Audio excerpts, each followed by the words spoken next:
Il lavoro nobilita l'uomo ed è per questo che la Costituzione dedica un intero articolo per la tutela di tale diritto. Per la Repubblica Italiana il lavoro non è solo un diritto, ma è un dovere, sia nei confronti delle stesse persone che mediante l'attività lavorativa possono esprimere pienamente se stessi e le proprie potenzialità, sia per contribuire all'economia del Paese e sia per la costruzione di migliori condizioni di vita della comunità. Purtroppo però, sia nel passato come ancora oggi, molte persone non riescono a godere di questo diritto e rischiano o di esserne privati del tutto oppure di essere sfruttati. Placido Rizzotto è una figura esemplare perché lottò affinché l'articolo 4 venisse pienamente applicato. Rizzotto era un sindacalista corleonese nato il 2 gennaio del 1914. Prese parte alla resistenza come partigiano e una volta tornato in Sicilia dedicò la propria attività in difesa dei contadini e del loro diritto al lavoro, diventando appunto segretario della Camera dei Lavoratori di Corleone. Io vi guardo negli occhi, compagni, e vi dico che se vogliamo costruirci un futuro, ce lo dobbiamo costruire con le nostre mani. Perciò questo nemico contro di cui dobbiamo lottare non sono loro i padroni, ma siamo noi stessi, con le nostre paure che ammazzano la speranza, con i nostri piccoli interessi, con i nostri egoismi. È questo che dobbiamo capire, compagni. Non si nasce schiavi o padroni. Se uno ci vuole diventare, ci diventa. Perciò io ho il coraggio che vi chiedo, compagni. Questa terra che ci ha cresciuto può essere la nostra libertà, il nostro futuro, la nostra speranza. Noi dobbiamo restare uniti, compagni, perché da soli non si cambiano le cose.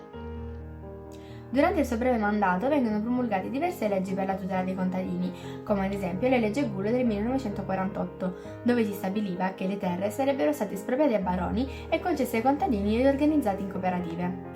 Tra i feudi sottratti ai mafiosi ci fu anche Strasatto, che apparteneva ad un giovane mafioso di nome Luciano Liggio. Tuttavia, i baroni si rifiutarono di osservare la legge, per cui i contadini, guidati da Placido Rizzotto, decisero di organizzare delle forme di protesta fino ad arrivare all'occupazione delle terre.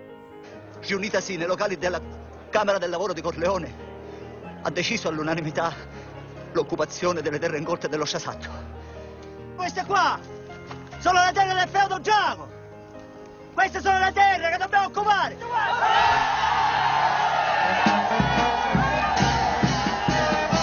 Luciano Liggio, il quale decide di organizzare una vendetta contro il coraggioso sindacalista Placido Rizzotto.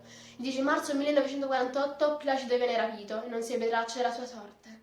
Al rapimento di Rizzotto è collegabile il fatto che un giovane pastorello di nome Giuseppe Letizia, che aveva visto tutto e sapeva in quale precipizio era stato gettato il corpo di Rizzotto, venne picchiato e in seguito mandato in ospedale, dove il medico Michele Navarra, mandante dell'assassinio di Rizzotto, gli procura la morte mediante una puntura.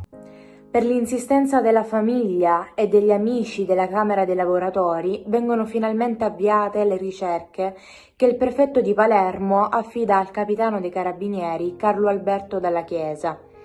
Il capitano, nel giro di poco tempo, riesce ad incastrare 2 degli assassini di Rizzotto, ovvero Vincenzo Collura e Pasquale Criscione, i quali confessano il tutto. Iniziato il processo, i 2 vengono rilasciati per insufficienza di prove e le loro testimonianze vengono ritirate. Navarra e Liggio ebbero la meglio nel caso Rizzotto, fino al 7 settembre 2009, quando i resti del partigiano vennero ritrovati a Rocca Busambra e per circa 3 anni i presunti resti vennero confrontati con il DNA del padre. Il 9 marzo 2012 venne reso ufficiale. Hanno trovato Placido Rizzotto. La settimana successiva, stato suggerimento dell'allora primo ministro Mario Monti, da una nota del Palazzo Chigi viene comunicata l'assunzione a carico dello Stato delle spese dei funerali del sindacalista Placido Rizzotto, figura emblematica della lotta contro la mafia. Il 24 maggio il Presidente della Repubblica Giorgio Napolitano attende assieme al Consiglio dei Ministri il funerale di Placido Rizzotto, che si svolsero nell'Attica Corleone. Sergente e milite partigiano, sindacalista e politico, Placido Rizzotto fu un uomo che diede una svolta per il diritto al lavoro, sfidando le minacce della mafia. Grazie al suo lavoro e a quello dei sindacalisti Pino Camilleri, Sciacca, Biondo e i fratelli Sant'Angelo, i lavoratori siciliani hanno potuto conquistare il diritto al lavoro. 44, a Casteldaccia. Poi ci fu l'attentato alle Cause, a Bellalba. Nunzio Passafiume l'ammazzarono a Ciabbia. Agostino D'Alessandro e Pietro Macchiarella a Figarazzi. Giuseppe Scalia a Cattolica Eraclea. Poi ammazzarono a Guarino il sindaco di Favara e il sindaco di Naro Pino Camilleri. Ad Alia nel 46 buttarono la bomba nella Camera del Lavoro mentre c'era l'Arginone e ammazzarono Giovanni Castiglione e Girolamo Scaccia. Giuseppe Biondo l'ammazzarono a Santa Ninfa. Paolo Farina a Comedini. Nicolò Azzoti a Baucina. Leonardo Salvia e Giuseppe Casarobea a Partinico.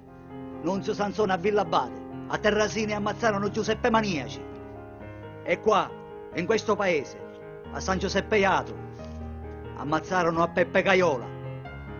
Poi ci fu la strage di Portella della Ginestra, quando i morti furono 11. E infine a Marsala ammazzarono Vito Pepetone. Ora, a chi è che tocca? La lezione da apprendere qui è chiara ed è anche una chiamata al dovere a tutti i siciliani e italiani.